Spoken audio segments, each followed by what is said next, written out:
ゆるパパのほびちゃん。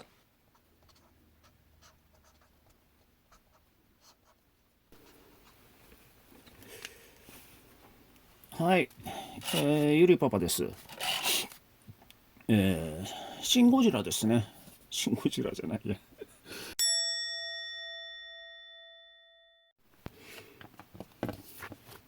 はい、ゆりパパです。映画見てきました。ゴジラマイナスワン。マイナスワンなんですね。マイナス1.0。なんと読み方がよくわからないですね。マイナスワンっていうんですね。ザクタスさんと行ってきました。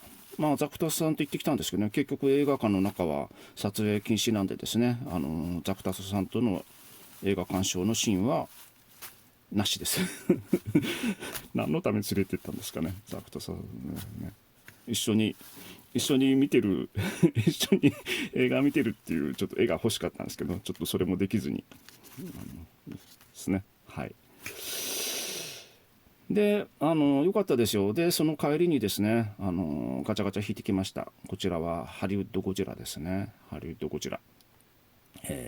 ゴジラ、ゴジラ対コングですね。ゴジラ対コング。はい、大好きです。ゴジラ対コング。まあ、キングオブデストロイヤーも大好きですね。ゴジラの中で何が好きかっていうと、やっぱハリウッドゴジラですね。私はハリウッドゴジラ大好きです。まあ、そのハリウッドゴジラ大好きな人の観点での感想と思ってください。そうですね。怪獣大進撃とか好きですね、私は。まあ、ガメラも好きですね。はい。そうした人が、そういう親父ですよ。そういう親父がゴジラマイナスワンを見た感想ですね。その感想ですね、ネタバレなしで、説明、解説しようと思うんですけど、ネタバレなしでですね、解説するにあたってですね、シン・ゴジのネタバレをします。シン・ゴジはネタバレしていいですよね、シン・ゴジラは。もうテレビでもやってますからね。シン・ゴジラ、まあだからゴジラマイナスワンとですね、シン・ゴジを比較してですね、全く別物なんですよね。で、あの、ネットですね、YouTube とかで、シン・ゴジラ超えみたいなことなんか書いてあるんですよね。で、シン・ゴジラ超えって何もどうゴジラマイナスワンと比較してそういうこと言ってんのかっていうのがですね、興行収入っていうんですよね。要は動員数みたいなそういうところと比較してシン・ゴジ超えとかって言ってるんですかね。まあそれだったらわかるんですけどね、内容は全く別物ですよ、シン・ゴジラ。なのでですね、ゴジラマイナスワンはシン・ゴジラの、逆だっていうことですね。それで、ゴジラマイナスワンを説明したいと思います。まあ要はシン・ゴジラですね。まずシン・ゴジラがだからシン・ゴジラの逆だと思って聞いてくださいね。ではシン・ゴジラを今から説明しますので、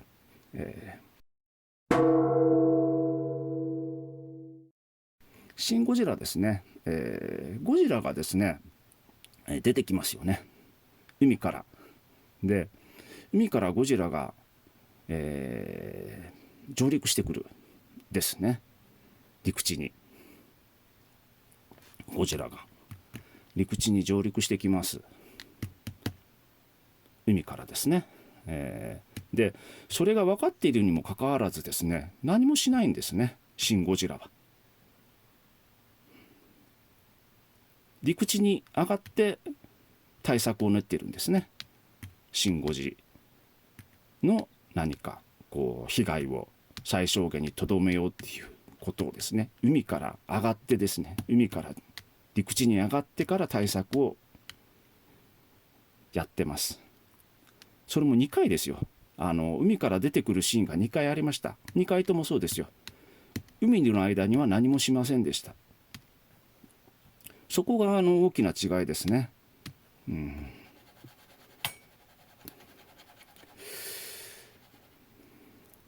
あとですね、あと人間ドラマですね。シン・ゴジラは人間味のない政治ドラマでしたね。はい。あと他言えば俳優さんたちですね、美男美女が出てますですね、そういうところがありました。シン・ゴジラですね。あと思ったのがですね、電車のシーンですね、新幹線がゴジラに突っ込むシーンとかですねありました。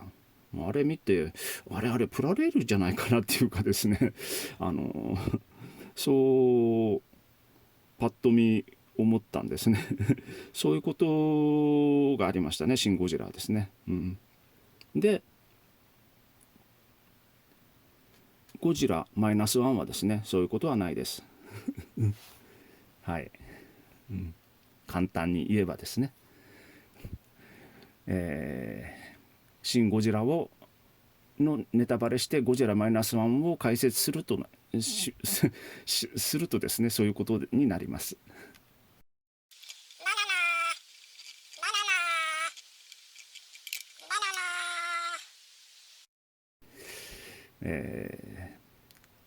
まあですね、良かったんですね、全体的に良かったんですけどね、泣きましたよ、いくつかシーンで、泣くシーンで、私は何で涙が出たかというと、ちょっとすごすぎてですね、映像がですね、そういうところでちょっと涙出ました。ね、で、それでもちょっと気になったところは多少ありますよ。ゴジラマイナスワンで気になったところですね。結構戦争映画なんですよね。戦後の暗い日本ですね。でちょっとなんですか、その人間ドラマ的なところもちょっと内容が暗いんですね、全体的に。だから全体的に暗いです、話が。で笑える要素ってないですよね。ちょっと明るくなるようなっていうかですかね、やっぱちょっと重苦しい、全体的にも重苦しい雰囲気です。なんかため息が出るような重苦しさって言いますかね。それがリアルでいいんでしょうけどね、怪獣映画としては。ただエンターテインメント的にはちょっと、楽しさに欠けるって言いますかね、そういう感じではありました。あとですね、音楽、ゴジラのテーマっては、普通にゴジラの映画ではゴジラのテーマ出てきますよね。だからそれはもう別に問題ないんですよ。ゴジラのテーマが欲しいところにゴジラのですね、ゴジラが登場してゴジラのテーマが欲しい場面でゴジラの音楽をバーンと流すですね。それは問題ないです。ただですね、それ以外の曲っていうのがですね、どうもよくわからないって言いますかね。ゴジラの曲は分かりますよ、さすがに。でもゴジラ以外の曲がですね、このシーンではこういう曲使うんだみたいな、そういう感想ですよね。特にどっぷりハマるようなとこなかったですね。もう少しですね、戦闘シーンですね、ゴジラ以外の登場シーンで要はこちらが人間が迎え撃つとこありますよね、ゴジラをですね。そういうシーンで使う曲っていうのはですね、もうちょっと考えてもよかったんじゃないかなっていうのはありました私はそう思いました。あとですね、ストーリーがですね、話の中ぐらいに行くとですね、中盤ぐらいからですね、ちょっとストーリー展開が読めるって言いますかね、あります。勘のいい人はですね、結構早い段階でストーリー展開が読めるんじゃないかなっていうですね、話のストーリーですね。と思いました。マイナスワンですね、良いところといえばですね、シン・ゴジラにないですね。シン・ゴジラはちょっとその迎撃、ゴジラ上陸に対しての迎撃がやっぱちょっと陳腐すぎたっていうんですかね、そういう、私はそう思っています。それに対してですね、ゴジラマイナスワンはもうしっかりですね、もう最小限にもう被害を抑えようというですね、そういう考え方ですよね。まず上陸を阻止しようっていうですね、にしたら上陸を阻止するにはどうしたらいいかっていうですね、やっぱ通常そう考えるとは思うんですけどね。うん、そうですね。うん。もう、あと、ゴジラのやっつけ方ですね。まあ、空想科学なんでしょうけど、無理のないような話ですよね。うん、空想科学。無理はまあ多少無理はあるかと思いますけどね。ただまあ映画としてはちょっと、映画の展開としてはやっぱりちょっとまあ、無理はないって言いますかね。そんなにおかしくはない展開、空想科学かなと思いました。それでですね、えまあ欠点としてですね、ストーリー展開が読めるって先ほど言いましたけど、一番最後ですね、本当最後の最後にどんでん返しって言いますかね、ちょっとそこ、最後ですね、こここうなるんだっていうところがあるんですね。そこはちょっと読めなかったですね、私は。あ、と思ってですね、そこ。そうですね。はい。